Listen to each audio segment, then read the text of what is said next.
Wow, just like wow. Butter pamit, butter.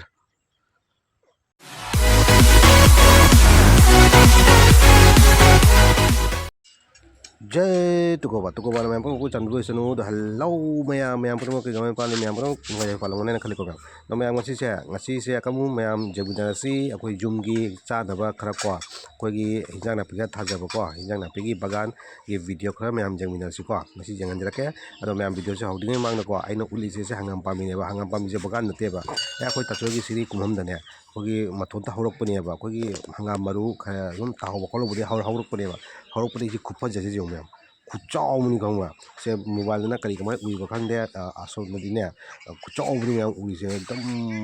aduga ta chawda na chungcha cha de hum thamme ba phasamandana ko asni ya ado video se me jamina se ado video se hodi mang ko ai channel se subscribe tawdi ko Facebook to na follow YouTube to na subscribe ado video se nuwa na me am da jagani na share su tawbi ani like su kaubiganu me am ado video chat tam tam to makha ta thara ke ko me am ado hangam si ko di phajja bani me am nai bani ba jong je kham anna pura phajana ghet du mana ne nakan ani wakta ni hauri se ko sonda ama asonda ma oida ama jet ta ma ko khupha jam khu chaw ni ko ase no tam tam na se ka leira ase ujibo ai ka jumni mapa na sum khara thaja badu dingo mayam uli se makha dam ko chalaga i mayam ulakani akoi makha dam ko sobi thawam na ya ba uji hori na mayam janam pamini ko akoi nga gi cartoon da thaba janam pambi asigana sina akoi khamen asinbi dugagi khamen si pami ngatani ko aina wall manakta aina thajabani ko asina aina thajabani wall manakta akoi sum siyong palising yong du khamen asinbi ngatani ko टमाटर ngata ni ase palisin se ado mulakti pam tangai ni se ina thajabni ko simde ina thajabni ko myam gidi asa hangam ugi duna koi tachawai gini sina koi mana koi mage sina motor maton chikna chana ba ai sum asang ngarak jam chikna chaya ba ko adogi asina motor akoi gi chikna cha ba gi koi mana thari ngata ni sina khamen pambi leira mayam se khamen angau bi ai kari ai ni se khamen pami ne ba mayam ju cha gara hek na mayam ju pi gara pami ang khotang ni pami am ni cha ga da cha gara sina mama na maru lobi thami mare tang de maru mali se maru lobagi do asiga da leire pudina je handak jam pha de ba mana se pak te tang de thadok na to mare na hanagi ap sat pam pham sum apan pham ni palai ne ba do siga ghi morok leire siga su khamen sin bi leire टमाटर leire sum akoi mana sum tha bi yana lebu pambi chakhi chaidi lebu pa chana pale andakti kai kamai tawdoi ba khangde ma pambi sari panchu pale kara di ado chakhi chaidi ba akogi kele tawe wa inda panmandana ko makha gi akogi tachoigi akogi bagan dugi ne mula se heklak pani ba mula se pula pani ba mula se jangala ga yong wow si mula se makha da gi ne makha da tachoigi bagan nam leba ko bagan ai di koi keno gi koi gi jon na ba khot na na te da koi jum gi cha na ba sum tajau na thajab ne ba ko ado ai sum jangala kani makha kuma ga su ase koi itemana phuga porak pani ba phaja ji yong se mula se phajadra acha re bo mula se ba di okay ta re nai re khare myam makha dam ko chalaga ne ta chau makha da alu tali mane ko alu tamu ko myam jengu si do makha da kai hawi do yakam janga la ke ko mayam ai lai ko du ta chau alu tan ba horam me alu du le ure du myam ko sini alu tan mu ka myam jenga si ko ai jenga la ke alu tan ma se ado myam ai uzik ai na makha da bakan ne ngasai di bakan ai to do du bakan jore bakan ni chau na ga bakan do dan te ko labu sum matit amada ne ko ta chau chai khudingi sabji thai ba ko adu phom du ni ado handak su alu thai alu chai khudingi thai ado jengsi myam alu kari kamai ta ge do ko ai hum jeng la ke myam ko mayam ya alu ko taure he yam tam de jengsi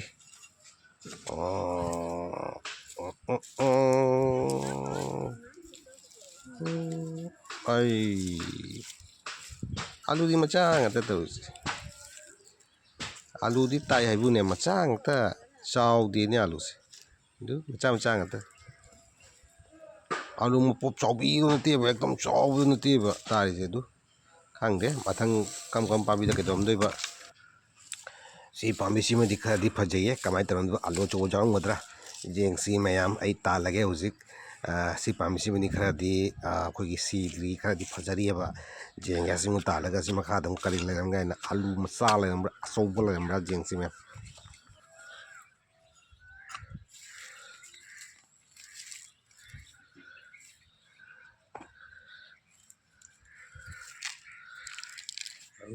alu sini macha ngata alu handak khara phaba wali tena ji nong so mau phangre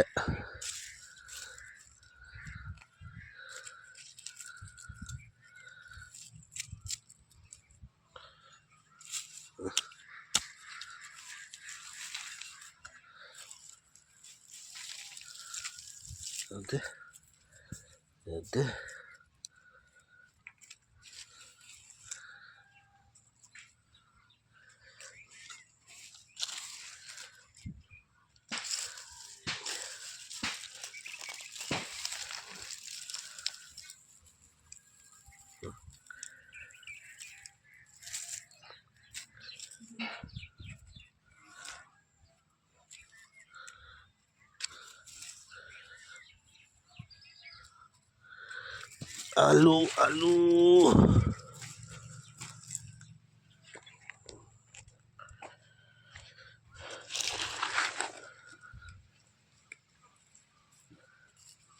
alu si macha ngata se chawram madi phajaroi duri ba je alu se mapupa chawram ba tari kuta se pambi am oke ogadam alu ne macha jat oira mar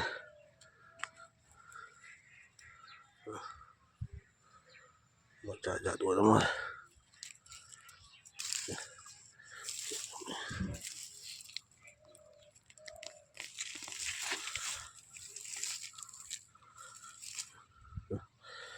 si tari kuta se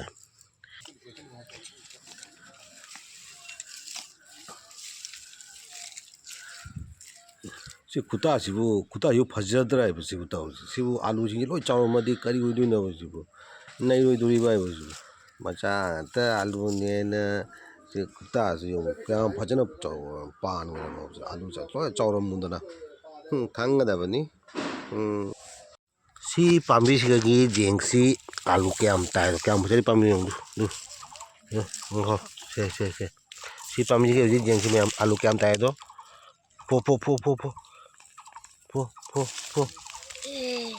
nu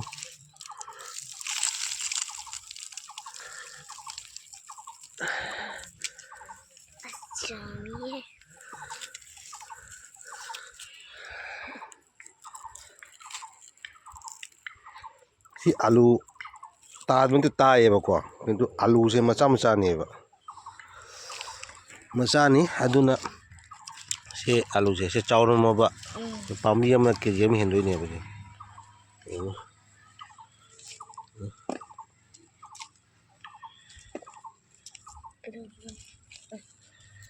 alu se pe ini halus itu. Alu aja kata dia. Boleh maca ka chuloi luksal. Ngko mam thon thon te. Kami ni. Ai hai kan. Si. Oh du si kana. Ko thon ni. Po. Oh sele. Po. Jam jauh te. Jam jauh. Macam itu jam jauh. Maya masih kelai deko. Hoji jok bogi alu tan kita singdo masih kelai deh. Alu di macam ngakta. Lu mayam ogiri sini jam na jauh bom bujau deh macam ngakta ni se si macam ayu ngau ra jab di hau ni ba alu macam lokal alu macam ngau ra jab di hau ni ko. Asih kena mula mayam tu mula jangan nggak mula pamini ko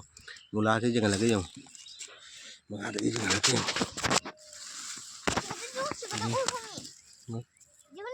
Buset, kita jangan lu.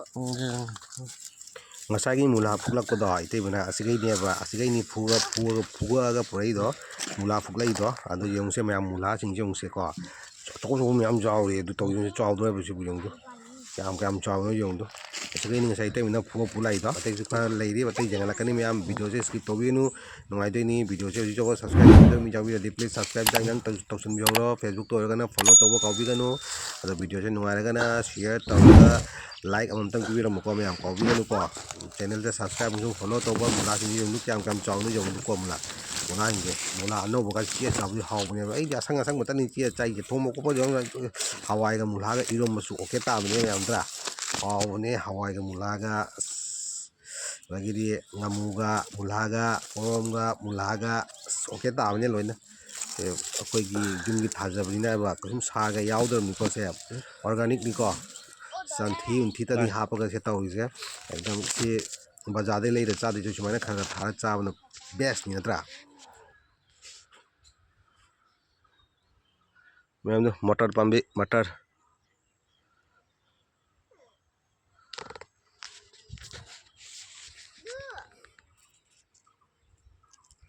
motor pambi ni ko mem motor pali ni undu kya am phajana pale na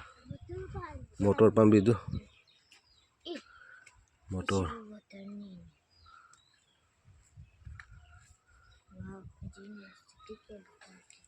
Si betul aja. motor Betul. Betul lah. pale mem Udah nah. Gimana?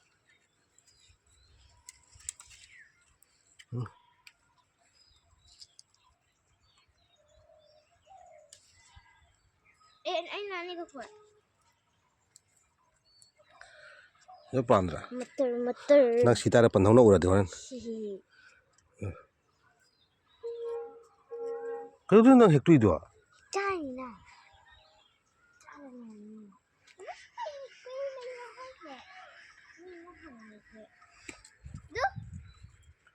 betul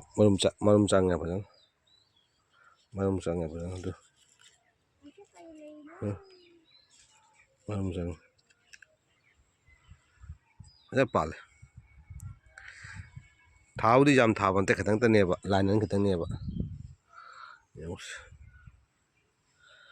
sum cha na jum ni kha thajab ni da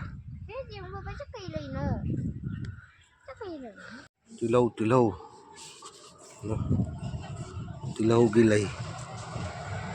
ne tilau gi lai tilau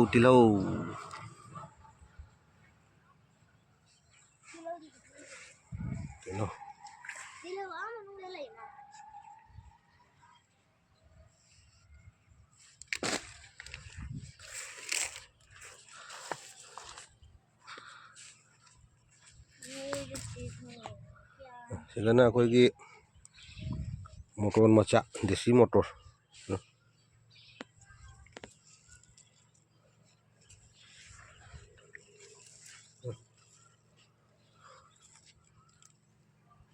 ini benar pal ini motor macha Atina motor tuh.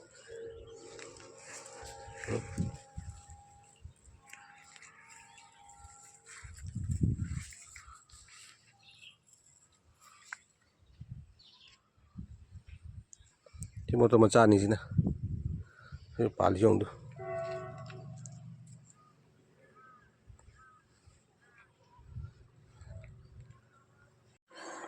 mayam aeroplane je paiba yeng na aizu video je matang je losan lage ado phangna si aigi akam ano video do mayam subscribe amasung follow to bodi kaubiganu ko ado video je nuai ga na like amam tang piro mayam kaubiganu thank you